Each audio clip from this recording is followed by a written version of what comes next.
Have you ever heard of the Jefferson Bible?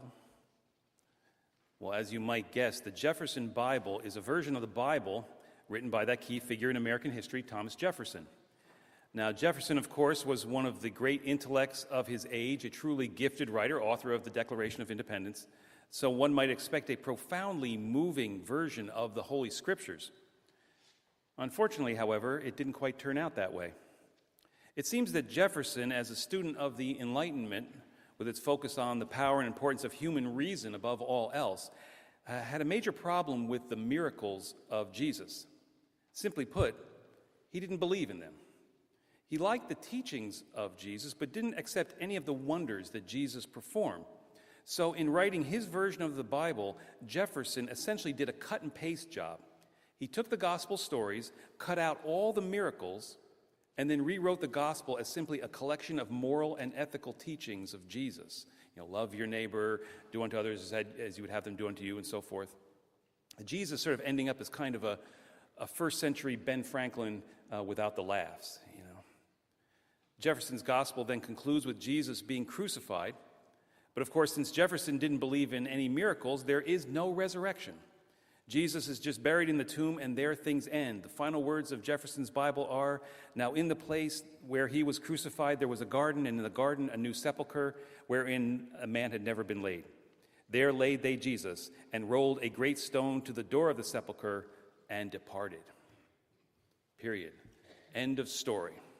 No Easter Sunday, no empty tomb, no women running to tell the others, just the wrongful death of a good and decent man. The whole story of salvation made empty and pointless. What went wrong? Well, one scholar offers this explanation. He writes, Jefferson made the mistake that so many people do.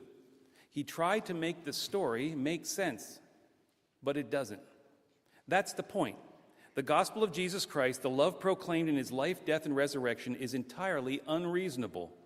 At its core, Christianity is a crazy faith in a crazy God who dies for sinners and rises again. A crazy faith that invites the believer to live a most crazy life.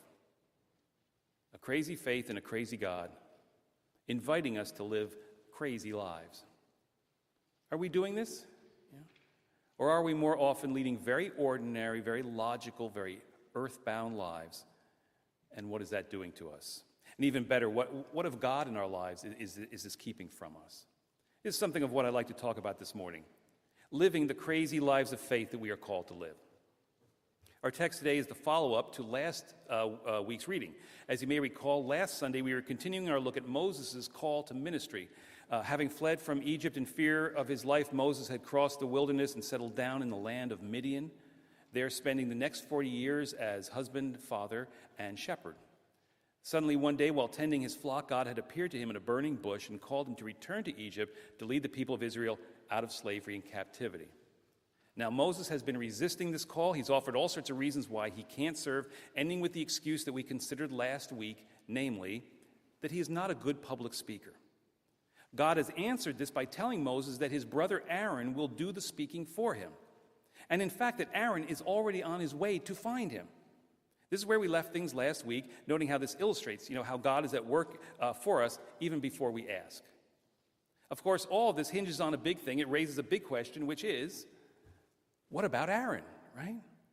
I mean, let's face it, at this moment, everything in the story is hinging on him. The promise that's been made to Moses, the resources he needs, and the whole fate of the people of Israel. So the text shifts to him. In our reading today, God speaks to Aaron and tells him to go into the wilderness to find his brother. And as we're told, Aaron goes. Now think about this. It's stated rather matter-of-factly in the text, but it is a huge thing. I mean, Moses gets almost 2 whole chapters for his call. Aaron gets only 2 sentences. But the call is no less profound. Understand, it's been 40 years since he last saw his brother. When Moses was last in Egypt, he was a murderer on the run from the law. Moses had to cross hundreds of miles of desert alone to escape, and he didn't just hop in a car and go, no. In those days, most people wouldn't survive that trip. For 40 years, there has been no contact. They weren't regularly texting one another, right? They didn't keep up with one another on Facebook, you know. Hey, bro, check out these pics of the pyramid we just built, you know. No. As far as anybody knows, Moses is dead. He's long dead. In fact, in a few paragraphs earlier in the text, as Moses decides to leave Midian, he tells his father-in-law that he's going to Egypt just to see if any of his family is still even alive, you know. As far as anyone knows, Moses is dead. There is no logical reason for Aaron to make this trip to go and find him. Right? It's a fool's errand. Just imagine the comments from his family and friends. You know, Aaron, you're going to do what? Go where? Are you crazy? Well, the answer is yes. Aaron is a little bit crazy. You know, he chooses to believe in a crazy God who can work crazy miracles, and he lets this God ask a really crazy thing of him. He goes. And there the powerful presence of the living God is found. His prayers are answered. Moses' prayers are answered, and the world is about to be changed forever. His is a crazy faith in which God is powerfully active. The point, of course, being to invite the reader to be the same, to do the same kind of thing, to develop just such a crazy discipleship. So what do we learn here? How might we follow something of Aaron's example and discover God powerfully alive among us by living the crazy discipleship we are truly called to live? Two thoughts. First, insist on an unreasonable faith. You know, turning to the text, as mentioned, Aaron's call comes in just two sentences. The Lord said to Aaron, "Go into the wilderness to meet Moses." So he went. You know. Now, we don't know how much Aaron may have wrestled with this command, but in the text, obviously, it's stated incredibly simply, without comment or explanation. God said, "Go," and Aaron went. And I believe that is exactly the first point we're meant to get here, that God gives Aaron an outrageous command, and Aaron simply obeys without comment or need for explanation. And this is where the miracle begins. It's the same with us. A crazy discipleship that results in the crazy presence of God among us begins in simple obedience to the outrageous commands of God. It begins in understanding that faith in God, the God of crucifixion and resurrection, is by definition not reasonable, but most unreasonable. And it's insisting on that in our lives. Not falling into the trap, as we so often do, of insisting that our faith, our discipleship makes sense to us. That we will only accept what is reasonable to us. You know, it's like returning to where we began. You know, the problem Jefferson had in writing his version of the Bible is actually the problem that we also often have, right? I mean, in hindsight, we can criticize Jefferson for getting it so wrong, but the truth is, we so often get it just as wrong. We try to make God fit us. We refuse to obey if it isn't something that we like or that is immediately obvious will work for us. We're constantly trying to make Christian discipleship reasonable, and with that, the whole thing falls apart. You know? Remember, Jesus didn't say, "Love only those who love you." He said, "Love those who hate you. Love your enemies. Love those who hurt you." Jesus didn't say, "If somebody wrongs you, hold a grudge." He said, "Forgive people over and over and over again without limit." Jesus didn't say, "Do unto others whatever you want to do." He said, "Do unto others as you would have them do unto you." That is, do what is right regardless of what anyone else does and regardless of how things work out for you. Over and over again, outrageous commands at the very heart of our faith, because such outrageousness is the very heart of our faith. You know, I like the way C.S. Lewis puts it. He writes, "Christianity seems at first to be all about morality, all about duties and rules and guilt and virtue. Yet it leads you on out of all that into something beyond. One has a glimpse of a country where they do not even talk about those things, except perhaps as a joke. Everyone there, really there, is filled full with what we would call goodness, as a mirror is filled with light. But they do not call it goodness. They do not call it anything. They're not even thinking about it. They're just being it. One of the greatest attractions of Christianity to me is its sheer absurdity. I love all those crazy sayings, that new world of the New Testament, where children and fools understand God better than the learned and the wise, where the poor and the meek are blessed, not the rich and the aggressive, where sinners are forgiven and get into heaven before the so-called righteousness. A crazy, crazy world that incidentally turns out to be entirely true. It's a crazy, crazy world that incidentally turns out to be entirely true. It's a faith of sheer absurdity, Crazy demands that open up a crazy world. How are we resisting the crazy commands of Jesus Christ that form the very foundation of our discipleship, the absurd things God calls us to every single day that we know we should do if we're really in Him and He in us? To forgive that person, to sacrifice deeply, to give, to love, to care. How are we more often insisting on our own way, on what seems right to us, and thus we're getting lost, we're missing the Lord? Preacher John Ortberg offers this reflection. He writes, I can't live Jesus' life, and Jesus knows that. But he says, you can ask me to come and live my life in you. Put me in charge, and life will be yours. I'll give you a picture of this. My wife Nancy and I were in a part of the country we had never been before. We were going to be driving on obscure back roads, so we got a rental car, and the guy at the counter said to me, along with this car, if you want, you can also have a GPS system. Have you ever used GPS, Global Positioning System? You plug it in and punch in your destination, and a woman's voice will tell you how to get wherever it is you're going. Well, when the guy at the counter asked if I wanted one, my immediate response was, no, that's going to cost something. I don't need that. I'm a man, right? I can find where I'm going on my own. Anybody want to guess what my wife weighed in with? Get the GPS. Right? So we got the GPS. Here's the deal. You can get the box. You can have the lady in the car, but that doesn't mean you trust her. Right? If you trust her, what do? You do what she says. You go where she tells you to go. She says, turn left, you turn left. If she says turn left, and in your heart you think, but I want to turn right, you remember those sacred words of Scripture. There is a way that seemeth right unto a man, but the end thereof is death. Okay?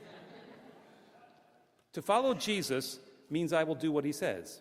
I will mess up a lot. I'm going to need his power. I know that, but I form the intention. I say to him, God, with your help, as best I can, I will do what you say. I will give you my life, my time, and my complete obedience. Here's the thing. If that is not your settled intent, then it is best to be honest about it. If that is not your settled intent, then whatever else you may be, you are not a follower of Jesus Christ. An admirer, maybe, but he is looking for followers. He is looking for somebody who will say, all right, God. There is something else you need to know about him, something that is also true with dealing with the GPS system. At one point when we were driving in this car, I was quite sure that the lady was wrong, that what she was saying didn't make sense to me. She said to go left, but I didn't go left. I went right because I knew she was wrong. Then, in an interesting response, she said, recalculating route. When safe to do so, execute a U-turn. I knew she was wrong, so I unplugged her, right? You know? That's the beauty of the little box. You can unplug her, right? Suffice it to say, I got horribly, horribly lost, right? And my wife enjoyed that tremendously. So we plugged the little lady back in, and you know what she said? Did she say, I told you so, you little idiot? No. Did she say, you think I'm going to help you now? You rejected me. Find your way home by yourself. No, she didn't say any of that. She said, recalculating route, when safe to do so, execute a U-turn. Now that, you see, that is grace, and that's Jesus. Like the GPS, as soon as you are ready to listen, as soon as you're ready to surrender to God, God will say, here is the way, execute a U-turn, and I'll bring you home. And like the GPS, it all comes down to whether or not you'll listen, whether or not we'll put that voice out in front of us to follow and not lead. He is the only one with authoritative wisdom about how to live. He is the only one who brings about the possibility of forgiveness for your sin and mine. He is the only one to give any kind of realistic hope of conquering death, of life beyond the grave. He is the only one who actually knows the way. And from all of this, one final point.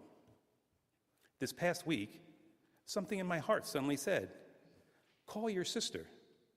I immediately thought about the argument we had had and how she had hurt me, and I replied, no, she needs to apologize first. The voice spoke again, call your sister. I was just about to pull the plug on this thought when I realized that's my GPS. It's my God positioning system. I remembered the lesson I had learned on the road, and I made the call. My sister was so happy to hear from me, she cried. I cried too. We shared, we apologized, and I now have her back in my life, a priceless treasure I would have lost if I had gone my own way. Thank you, GPS. So often, almost all the time, the commands of God don't make any sense to us. But if we'll just surrender to the wild things that he's asking of us, great things happen. Keep the GPS plugged in, right? Thought number one in living the crazy discipleship that we are called to, insist upon an unreasonable faith. And then thought number two, expect a call. Returning to the text, Errand, in apparently accepting this premise that as a person of faith, he's going to have to do at times some quite illogical, very unreasonable things, he then demonstrates to us that this then kind of opens his life to God coming to him with a specific personal call, a crazy task that he alone is being called to. And this, I believe, is the other message that we're meant to get here. That if you open your life to living an unreasonable faith in Jesus Christ, that if you accept this premise of Christian discipleship, then you can expect God to really rejoice in that and to come to you with specific personal requests, crazy tasks that you alone are going to be called to in the world. That is beyond the regular, upside-down commands of Christ that apply to everybody, to expect specific personal calls to action, seemingly fool's errands, like Errand, perhaps to have to leave the known for the unknown, to get out of our comfort zone, to journey forth into the wilderness, to some place we never expect to find God, but actually find that he's there. To go forth into each day realizing that we may very well be the answer to somebody's prayer today, But whatever, but to know in a crazy faith that crazy things are going to be asked of us personally. It's the other side of living a crazy faith. It's to expect a call, a personal call to do something absurd for the Lord today. Of course, this sets up the other problem, namely, that such personal calls, such deeply individual faith is incredibly terrifying, right? So more often than not, we look for a kind of a way out. We want to serve the Lord. We just don't want it to get quite so caught up in the craziness, right? Christian author Ken Davis, he describes this common aspect of Christian discipleship this way. He tells the following story about waiting for a sign from God, and he writes, "A Christian gets on an empty city bus, walks to the rear, and sits down. 'Lord,' he prays, 'if you want me to speak to someone about you today, please give me a sign.' At the very next stop, another passenger boards the bus, goes all the way to the back, and sits down right next to the Christian. And the passenger asks, 'Do you know anything about Jesus?' Right?